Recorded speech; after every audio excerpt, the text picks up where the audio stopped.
नमस्कार दोस्तों, मैं राजीव आप सभी का स्वागत करता हूँ आपके अपने यूट्यूब चैनल जीके महाकुंभ में। दोस्तों, लाइब्रेरी साइंस की ये जो सीरीज़ हमारी चल रही है, इसमें हमने अभी तक 1084 प्रश्नों को देख लिया है पूरी डिटेल के साथ। अगर उसे आपने नहीं देखा है तो मैंने आरपीएससी लाइब्रेरियन की प्लेलिस्ट बना दिया है, वहाँ से आप जाके देख सकते हैं। स्टार्ट करने से पहले बहुत ही इंपॉर्टेंट टॉपिक पे थोड़ी-सी चर्चा करूँगा। आप लोग सिर्फ सोच रहे हैं कि लाइब्रेरी की तैयारी करके सेकंड ग्रेड लाइब्रेरियन या जो भी लाइब्रेरियन है तैयारी कर लेंगे। अच्छी बात है। आपका कॉन्फिडेंस आपको उच्च स्तर पर ले जाता है, इसमें कोई दो राय नहीं है। मगर अगर आप राजस्थान के जो है अगर लाइब्रेरियन की तैयारी कर रहे हैं, तो राजस्थान लाइब्रेरियन में जो है लाइब्रेरियन का टॉपिक तो एक पेपर में है ही, लेकिन जो पहला पेपर है उसमें जो है आपको Rajasthan GK, current, Indian GK ये सारी चीज़ को भी कवर करना पड़ेगा। तो इसके लिए आपके लिए मैं बताना चाहूँगा कि मैंने राजस्थान जीके के क्वेश्चंस भी चालू कर दिए हैं। उसमें लगभग जो है 24 आज जो है वीडियो जो है कंप्लीट कर दी गई है। 24 वीडियो 50-50 प्रश्नों की सीरीज़ जो है बना दी गई है। उसे भी आप ज़रूर देखिए। इसमें जो है बहुत ही इम्पोर्टेंट क्वेश्चन है दोस्तों। यकीन मानिए आप खुद तैयारी करेंगे तो आपको लगेगा कि हाँ, ये कितने अच्छे प्रश्न हैं, आपके लिए यूज़फुल ज़रूर रहेगा। हाँ, मैं खुद कहूँगा कि करंट की तैयारी मैं अभी नहीं करवा पाऊँगा क्योंकि इतना समय नहीं बन पा रहा है। करंट आप कहीं और से तैयार कीजिए क्योंकि आपको उसमें 4 टॉपिक कवर करना है और उसमें लाइब्रेरी का टोटल टॉपिक कवर करना है। तो लाइब्रेरी का टॉपिक तो मैं कवर करवा रहा हूँ। राजस्थान जीके का कवर करवाऊँगा, 2 टॉपिक तो मैं कवर करवा दूँगा, लेकिन 2 टॉपिक के लिए आपको किसी और का सहारा लेना पड़ेगा। वो आपकी इच्छा, आप कहाँ से उस चीज़ को पढ़ते हैं, क्या करते हैं, इसे आप ज़रूर देखिएगा। और जो भी एग्ज़ाम की नोटिफ़िकेशन होगी, अब वह जुलाई के बाद ही रिलीज़ की जाएगी, तो मैं आपको बताऊँ जनवरी से लेकर जो है, जब तक एग्ज़ाम नहीं हो रहे हैं, तब तक के करंट के क्वेश्चन को आप ज़रूर पढ़िए क्योंकि 40% जो है आपको लाना ही है। ये नहीं कि आपने लाइब्रेरी में जो है 80 नंबर ला दिया और फर्स्ट पेपर में 20% ला दिया, तो इस तरीके से सिलेक्शन नहीं हो पाएगा, आप वैसे ही आउट हो जाएँगे। आपकी इच्छा। तो चलिए स्टार्ट करते हैं आज के प्रश्नों को। 30 मिनट की इस नॉन स्टॉप सीरीज़ में आपको पूरी डिटेल के साथ जो है मैं आंकड़ों को प्रोवाइड करने की कोशिश करूँगा। एक छोटा-सा प्रयास है जिससे हमारे लाइब्रेरी साइंस के स्टूडेंट को बेनिफिट मिल पाए। अगर पसंद आए तो चैनल को लाइक ज़रूर कीजिएगा, कमेंट भी करके बताइएगा कि आपको ये प्रश्न कैसे लगे। स्टार्ट करते हैं। हमारा आज का पहला प्रश्न है, निम्नलिखित राज्य सार्वजनिक पुस्तकालय अधिनियमों के उनके अधिनियमित होने के वर्ष के अनुसार जो है व्यवस्थित करना है। तो ये चीज़ मैंने पहले ही बता दिया है कि किस राज्य में कब-कब हुआ है। तो यहाँ पे जो ऑप्शन हमारा दे रहा है, यहाँ पे कर्नाटक सबसे फर्स्ट में आएगा। क्यों? क्योंकि कर्नाटक जो है 1965 है, ठीक है? 1965 है और अरुणाचल प्रदेश जो है 2009 है, 2009 है अपना। और अ, उड़ीसा जो दे रखा है ये 2001 है, 2001 दे रखा है। और क्या बचा? पश्चिम बंगाल। पश्चिम बंगाल जो है 1979 है, 79 है। तो इसके अकॉर्डिंग आप इसे देखिए। तो सबसे पहले जो है डी 2 में दे रखा है, ए में दे रखा है और डी में दे रखा है। तो उसके बाद जो है ए को रख लीजिए। तो यहाँ पे बी दे रखा है लेकिन यहाँ पे ऑप्शन ए में ए दे रखा है, तो इसका राइट आंसर ऑप्शन ए होगा। आगे देखते हैं। अगला प्रश्न हमारा कह रहा है कि निम्नलिखित सार्वजनिक पुस्तकालय अधिनियमों को उसके अधिनियमित वर्ष के क्रम में व्यवस्थित कीजिए। दोस्तों, इस तरीके से अगर आप प्रश्न को देखेंगे तो आपके बहुत सारे प्रश्न कंप्लीट होंगे और बार-बार जो है देखेंगे, इस आपके एक भी क्वेश्चंस जो है इससे बाहर नहीं जाएँगे।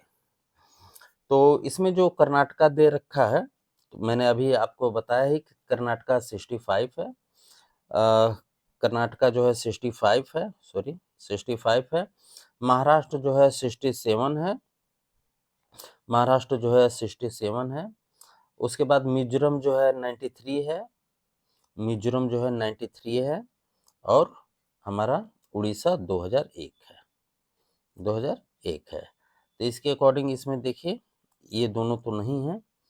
आगे देखते हैं नीचे में, तो इसमें ऑप्शन डी में जो है राइट इसका आंसर है। अगला प्रश्न हमारा है निम्नलिखित को सुम्मिलित करना है, निम्नलिखित को सुम्मिलित करना है।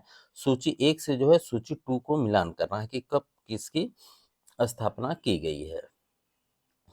तो अरुणाचल प्रदेश, अगर आपको इसमें से 2 क्वेश्चन भी आप पकड़ लेंगे तो आपके कंप्लीट हो जाएंगे। अरुणाचल प्रदेश 2009 है, और उड़ीसा बताया है कि 2001 है।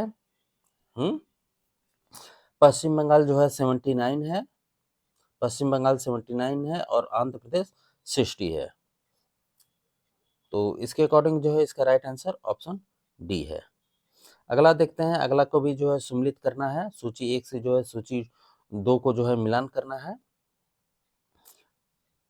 सूची 1 से जो है सूची 2 को जो है मिलान करना है। तो गुजरात 2001 है, छत्तीसगढ़ 2008 और 9 है, तो 9 है यहाँ पे। कर्नाटक हमारा 65 है, और गोवा 93 है। Right answer option D. अगला प्रश्न देखते हैं। अगला प्रश्न हमारा कह रहा है, थोड़ा सा बड़ा कर लिया जाए।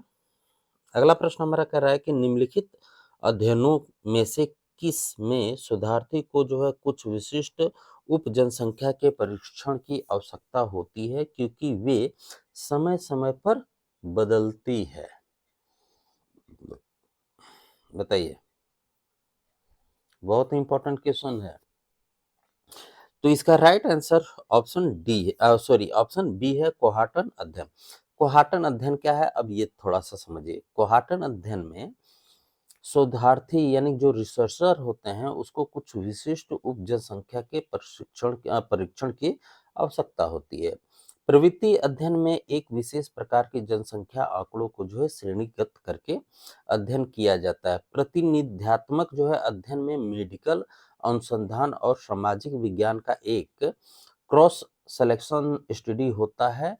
पैनल अध्ययन यह सुनिश्चित करता है कि एक समय में एक प्रकार की व्यक्तिगत सूचनाओं पर अध्ययन किया जा सके। ये होता है कोहाटन अध्ययन। आगे देखते हैं। अगला प्रश्न हमारा कह रहा है कि निम्नलिखित सार्वजनिक पुस्तकालय अधिनियमों को उनके अधिनियमन के अनुसार रखिए। तो मैं इसका सीधा राइट आंसर बता दूंगा क्योंकि मैंने बार बार चलिए बता ही दे रहा हूँ। गोवा जो है 93 है, गुजरात जो है 2001 है, 2001 है, राजस्थान जो है 2006 है, छत्तीसगढ़ 2008 और 9 है। तो इसका राइट आंसर ऑप्शन सी में है। आगे देखते हैं अगले प्रश्न को। अगला प्रश्न हमारा है, निम्नलिखित राज्यों के सार्वजनिक पुस्तकालय अधिनियमों को कालानुक्रम अनुसार जो है व्यवस्थित करना है। इसको व्यवस्थित करना है। तो गोवा मैंने बताया ही अभी थोड़ी देर पहले आपको 93 है, अरुणाचल प्रदेश 9 है, गुजरात जो है 2001 है, और बिहार जो है 2008 है। तो इसके अकॉर्डिंग इसका राइट आंसर ऑप्शन बी।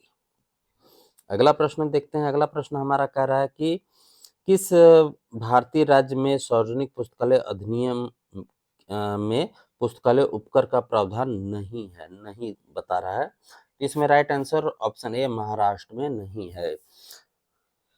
ये क्वेश्चंस जो है केबीएस, एनबीएस और यूजीसी नेट का स्पेशल क्वेश्चन है, और ये जो है केबीएस की अगर मैं बात करूं तो सिर्फ 3 बार तो केबीएस के एग्जाम में पूछा जा चुका है, और यूजीसी के एग्जाम में तो न जाने कितनी बार पूछा जा चुका है। 18 में पूछा गया, 13 में पूछा गया, 2 में पूछा गया। इस तरीके से कई बार इस क्वेश्चन को जो है पूछा गया है। आगे देखते हैं। अगला प्रश्न हमारा कह रहा है, निम्नलिखित सार्वजनिक पुस्तकालय अधिनियमों को उनके अधिनियमन के अनुसार जो है व्यवस्थित इसमें भी करना है। तो बिहार 8 है, बिहार 8 है, उत्तरांचल या उत्तराखंड जो है 2005 है, हरियाणा 89 है, उड़ीसा 2001 है। इसको जो है कूट में जो है मिलान करना है। सबसे पहले क्या आएगा तो मैंने बताया ही, तो इसका राइट आंसर ऑप्शन डी है, हरियाणा से स्टार्ट होगा। आगे देखते हैं, अगला प्रश्न हमारा कह रहा है कि निम्नलिखित राज्यों को उनके सार्वजनिक पुस्तकालय अधिनियमित होने के क्रम वर्ष में आरोही क्रम में जो है इसमें व्यवस्थित करना है। तो मुझे लग रहा है कि आप ये वीडियो देख के जो है आपको पूरी रिपीट हो गया होगा, ये क्वेश्चन इतनी बार आए। तो इसका राइट आंसर सीधा मैं बता रहा हूँ ताकि हम लोग आगे बढ़ें। तो इसका राइट आंसर जो है ऑप्शन बी है। आगे देखते हैं, अगला प्रश्न हमारा कह रहा है कि निम्नलिखित में से किसके सार्वजनिक पुस्तकालय अधिनियमों में पुस्तकालय उपकर का प्रावधान नहीं है। देखा, फिर क्वेश्चन ये आ गया ना, ये यूजीसी 18 में पूछा गया, 19 में भी पूछा गया, नहीं तो आप पेपर चेक कर लीजिएगा। यूजीसी नेट का जो थर्ड पेपर हुआ था उसमें पूछा गया है, यूजीसी नेट 2019 का पेपर हुआ उसमें भी इन क्वेश्चन को पूछा गया है। तो इसमें दो जो है दे रखा है, तो दोनों क्या होगा, घुमा फिरा के क्वेश्चंस जो है वहीं से पुट अप होते हैं। तो पश्चिम बंगाल और महाराष्ट्र में नहीं है, बाकी 5 राज्यों में लाइब्रेरी कर लिया जाता है। तो मैंने आपको पहले ही बताया है कौन कौन से राज्य हैं, उसे आप देख लीजिए। तो राइट आंसर ऑप्शन ए। अगला प्रश्न देखते हैं, अगला प्रश्न हमारा है कि डिलीवरी ऑफ बुक एक्ट 1954 में कौन से वर्ष में संशोधन कर समाचार पत्रों को जो है सम्मिलित किया गया था। तो इसका राइट आंसर ऑप्शन बी, 1956 में भारत सरकार द्वारा जो है एक लॉ पास किया गया था जिसमें डिलीवरी ऑफ बुक एक्ट रखा गया, और 1956 में जो है कानून में संशोधन करके समाचार पत्रों को इसमें सम्मिलित कर दिया गया है। इस अधिनियम के अनुसार देश के प्रत्येक प्रकाशक को अपने प्रकाशनों की एक एक प्रति जो है पुस्तक प्रकाशित होने के 30 दिन के अंदर, क्वेश्चन ये भी पूछता है, तो 30 दिन के अंदर जो है निम्न जो है 4 पुस्तकालयों को जो है भेजना अनिवार्य कर दिया गया है। अगर आप इसे नहीं भेजते हैं तो आपको इसका दंड भी भुगतना पड़ेगा। 4 पुस्तकालय कौन-कौन से हैं? पूर्वी क्षेत्र के लिए जो है राष्ट्रीय पुस्तकालय कोलकाता को बनाया गया और 1948 में ये आया राष्ट्रीय पुस्तकालय अपना। पश्चिमी के लिए जो है, पश्चिम क्षेत्र के लिए जो है मुंबई की रॉयल एशियाटिक सोसाइटी को बनाया गया। रॉयल एशियाटिक सोसाइटी 1804 में बना था। उत्तरी क्षेत्र के लिए जो है दिल्ली को बनाया गया था, दिल्ली सार्वजनिक को, और दिल्ली सार्वजनिक की स्थापना 1951 में हुई थी। और दक्षिणी के लिए, दक्षिण क्षेत्र के लिए जो है कानीमेरा पब्लिक लाइब्रेरी को बनाया गया जिसकी स्थापना 1890-91 में की गई थी। तो ये 4 क्षेत्रीय कार्यालय हैं। पूर्वी के लिए कलकत्ता यानी कि राष्ट्रीय, पश्चिमी के लिए मुंबई, और उत्तर के लिए दिल्ली, और दक्षिण के लिए चेन्नई। तो क्लियर हो गए होंगे। आगे देखते हैं अगले प्रश्न को। अगला प्रश्न हमारा कह रहा है कि डिलीवरी ऑफ बुक एक्ट के तहत किताबें प्राप्त करने के लिए कौन सी लाइब्रेरी जो है अधिकृत है। तो इसका राइट आंसर आप आराम से दे लेंगे, बताइए। मैंने अभी आपको इस चीज के बारे में बताया, तो इसका राइट आंसर है ऑप्शन बी, केंद्रीय पुस्तकालय दिल्ली। अगला प्रश्न देखते हैं। अगला प्रश्न हमारा है कि पुस्तकों की सपुर्दगी अधिनियम भारत में वर्ष में पारित किया गया था। क्वेश्चंस जो है इस तरीके इतना घुमा घुमा के क्वेश्चन पूछता है दोस्तों कि आपको वही क्वेश्चन रहेगा लेकिन थोड़ी सी कंफ्यूजन होगी। तो ये बहुत आसान क्वेश्चन है, इसमें इतना कंफ्यूज होने की जरूरत नहीं है। तो इसका राइट आंसर ऑप्शन बी है। और इस क्वेश्चन की मैं बात करूं तो ये दिल्ली लाइब्रेरियन का exam 19, KBS 18, ISRO 18, Rajasthan university 18, और भी यूजीसी के 5 पेपरों में ये क्वेश्चंस जो है पूछे जा चुके हैं। अगला प्रश्न देखते हैं। अगला प्रश्न हमारा कह रहा है कि बीपू का पूर्ण रूप क्या है। बीपू का जो है पूर्ण रूप क्या है, बताइए। तो वर्ल्ड इंटेलेक्चुअल प्रॉपर्टी ऑर्गेनाइजेशन है, बौद्धिक संपदा सेवाओं, नीति, सूचना और सहयोग के लिए वैश्विक ये मंच है, इसमें जो है कुल 193 सदस्य हैं, 193 सदस्य हैं। इसका उद्देश्य एक संतुलित और प्रभावी अंतर्राष्ट्रीय बौद्धिक संपदा सिस्टम के विकास का नेतृत्व करना है। वीपो की स्थापना की अगर बात की जाए तो 1967 में की गई थी। तो इसका right answer option D, world intellectual property organisation.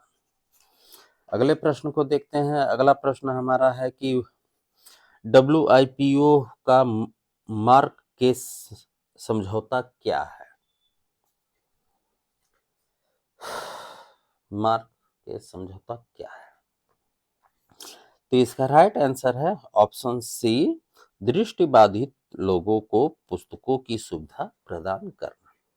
अब इसके बारे में थोड़ा सा समझिए। वीपो का मार्क से समझौता जो है दृष्टिबाधित लोगों को पुस्तकों की सुविधा प्रदान करता है। वीपो का मार्क से जो समझौता है यह प्रावधान वीपो के मुख्यालय में SCCR, पूरा नाम इसका है कॉपीराइट और संबंधित अधिकारों पर अस्थायी समिति। इसका पूरा नाम हिंदी में यही है। क्या नाम है? कॉपीराइट और संबंधित अधिकारों पर अस्थायी समिति। इसके 28वें कौन से 28वें सत्र के समारोह के दौरान सौंपे गए थे। मार्क सेप संधि के उद्देश्य थे कि नेत्रहीन लोगों को प्रिंट विकलांगता वाले व्यक्ति तक प्रकाशित काम को जो है पहुंचाना है। और इस पर 28 जून, ठीक है, डेट भी नोट कर लीजिए, 28 जून 2013 को मोरक्को के मार्कसेक में हस्ताक्षर किए गए थे। ये क्वेश्चन आपको समझ में आ गए होंगे। आगे देखते हैं। अगला प्रश्न हमारा है, बौद्धिक संपत्ति अधिकारों के अधीन इसमें शामिल नहीं है। इसमें शामिल नहीं है, बौद्धिक संपत्ति अधिकारों के अधीन इसमें शामिल नहीं है। क्या नहीं शामिल है? तो कॉपीराइट भी शामिल है, पेटेंट भी शामिल है, ट्रेडमार्क शामिल है, कोष जो है नहीं शामिल है। ठीक है। थिसोरस शब्द जिसका अभिप्राय शब्दों के भंडार के रूप में किया जाता है, यह विशिष्ट क्षेत्र से संबंधित शब्दों की सूची है जो शब्दावली नियंत्रण और सूचना पुनः प्राप्ति के लिए प्रमुख तकनीक है। इसके किसी विषय से संबंधित सभी शब्दों के अर्थ, पर्याय आदि इसमें जो है व्यवस्थित होते हैं। थिसोरस शब्द का आधुनिक प्रयोग जो है पीटर मार्क रोजेट द्वारा जो है, क्या नाम था इनका, शॉर्ट नाम भी है PM रोजेट, ठीक है, GET रोजेट। इनका पूरा नाम है पीटर मार्क रोजेट ने जो है 1852 में अंग्रेजी ग्रंथ thesaurus of English word and face में किया था। नोट कर लीजिए, मैं लिख नहीं पाऊंगा। Thesaurus of English word and face में किया था। कब आया था? 1852 में। अगला प्रश्न देखते हैं। अगला प्रश्न हमारा है, बर्न सम्मेलन 1886 से संबंधित है। बर्न सम्मेलन जो है किससे संबंधित है? तो इसका राइट आंसर है ये कॉपीराइट से संबंधित है। इसके बारे में अब थोड़ा सा समझ लेते हैं। साहित्य और कलात्मक कार्यों के संरक्षण के लिए बर्न कन्वेंशन को जाना जाता है। यह कॉपीराइट को नियंत्रित करने वाला एक अंतर्राष्ट्रीय समझौता है जिसे पहली बार 9 दिसंबर 1886 को स्विट्जरलैंड के बर्न में, कहाँ पे? स्विट्जरलैंड के बर्न में जो है स्वीकार किया गया। यह सम्मेलन कॉपीराइट के माध्यम से बौद्धिक संपदा सुरक्षित रखने के लिए हुआ था। कॉपीराइट से संबंधित अधिकारों की रक्षा करने वाली पहली अंतर्राष्ट्रीय संधि बर्न जो हुई थी, भारत में जो है 1 अप्रैल, भारत की अगर बात की जाए 1 अप्रैल, मोबाइल में लिखना है यार, बड़ी प्रॉब्लम होती है, 1928 में शामिल हुआ था। भारत इसमें जो है 1 अप्रैल 1928 में शामिल हुआ था। भारत में स्वतंत्रता के बाद कॉपीराइट अधिनियम एक्ट 1957 1957 था और इसे 21 जनवरी 1958 को लागू किया गया था। भारत में कॉपीराइट जो है लेखक की मृत्यु के 60 वर्ष बाद तक के लिए दिया जाता है। 60 वर्ष तक के लिए दिया जाता है और इंटरनेशनल लॉ के अनुसार जो है 50 वर्षों के लिए दिया जाता है। तो वर्ण सम्मेलन आप समझ गए होंगे, एक साथ कई टॉपिक कवर हो गए होंगे आपके। अगला प्रश्न हमारा है कि पेटेंट सूचना प्रणाली कहाँ अवस्थित है? तो पेटेंट सूचना प्रणाली जो है नागपुर में स्थित है। इसका मुख्यालय जो है मुंबई में है। ध्यान दीजिएगा, हेडक्वार्टर जो है मुंबई में है स्थित है और इसका अधिकार क्षेत्र भारत सरकार के अधीन है। यह विभाग को उद्योग और आंतरिक व्यापार के बढ़ावा देने के लिए बनाया गया था। तो इसका right answer option C Nagpur है। अगला प्रश्न कह रहा है कि भारतीय प्रतिलिपि यानी कॉपीराइट अधिनियम 1957 में 1952 के अधिनियम संख्या 13 के संशोधनानुसार लेखक की मृत्यु के पश्चात जो है कॉपीराइट कितने वर्षों तक वैध रहेगा? तो अभी मैंने आपको बताया ना कि 60 वर्ष के लिए जो है इसमें किया जाता है।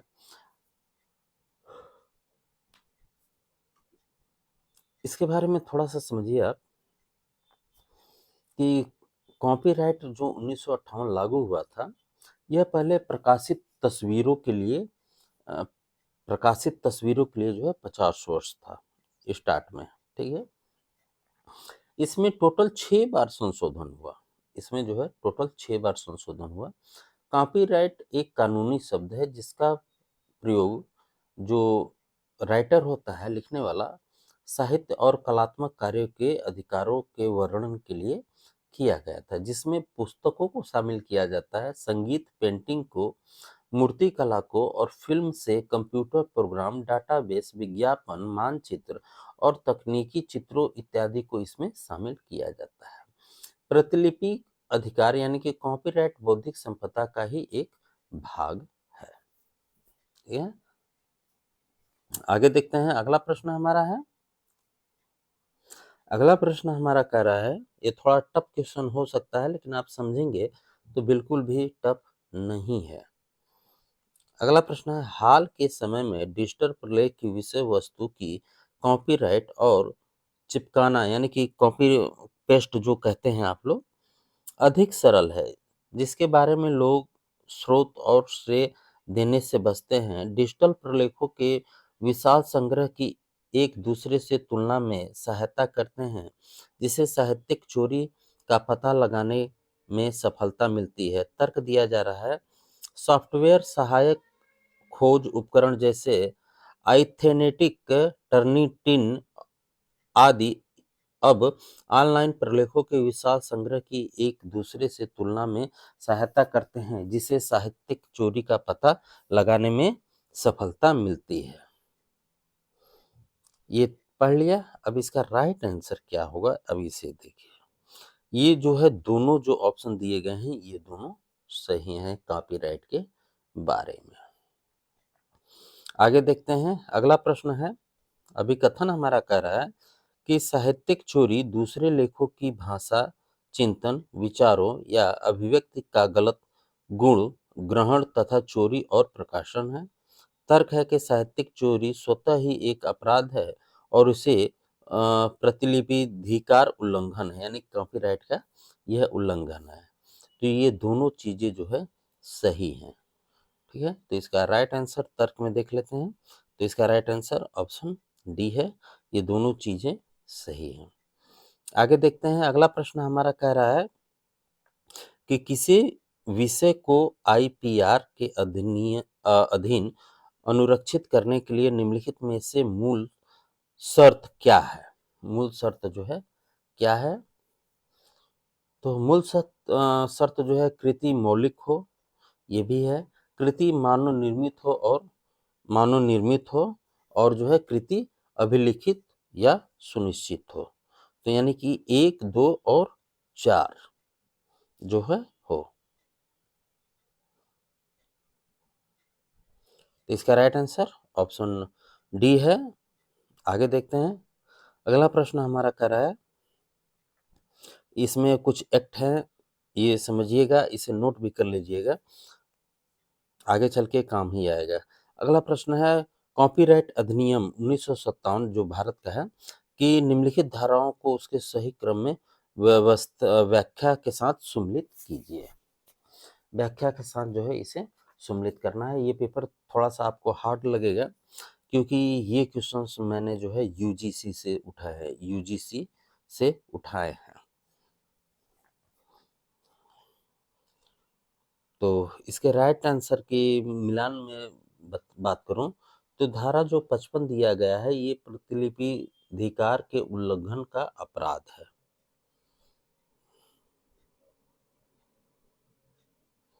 अपराध है।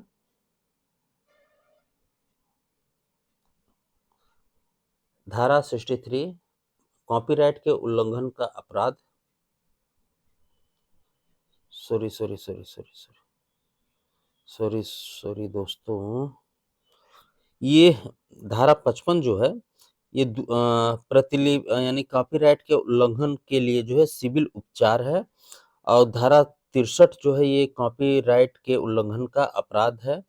धारा 63 ए जो दिया हुआ है, दूसरी बार अनुवर्ती दोष सिद्धि पर बढ़ी हुई सख्ती से है, और धारा 64 जो है ये उल्लंघन की गई कॉपीराइट को जब्त करने की पुलिस की सख्ती से है।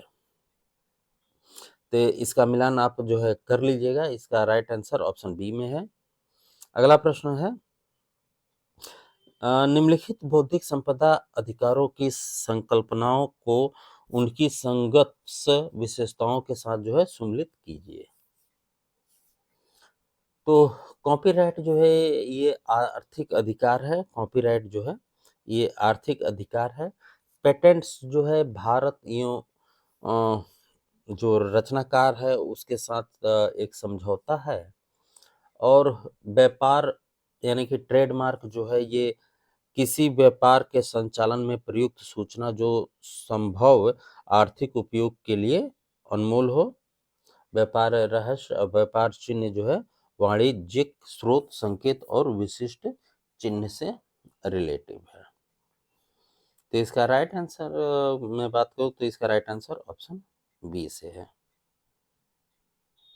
अगला प्रश्न देखते हैं। अगला प्रश्न हमारा कह रहा है कि विश्व बौद्धिक संपदा संगठन किससे संबंधित है। तो ये संयुक्त राष्ट्र से संबंधित है। विश्व बौद्धिक संपदा संगठन यानी कि बीपो 1967 में हुआ। इसका मुख्यालय नीदरलैंड हेग में स्थित है, बता ही चुका हूँ। अगला प्रश्न है, यूनेस्को द्वारा डैश को विश्व पुस्तक एवं कॉपीराइट दिवस मनाया जाता है। किस डेट को जो है कॉपीराइट मनाया जाता है। तो निसंदेह इसमें तो कोई डाउट 23 अप्रैल जो है हमेशा याद रखिए।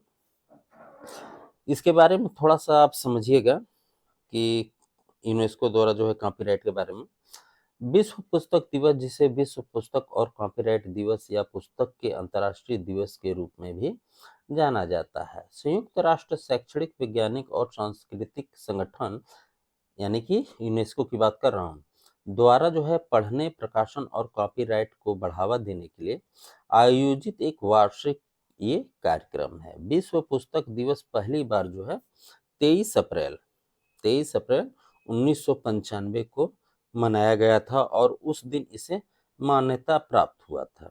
कब प्राप्त हुआ था अगर मान्यता पूछ दे तो यही है। आगे है कि विश्व साहित्य में जो है 23 अप्रैल जो है एक प्रतीकात्मक जो है डेट है।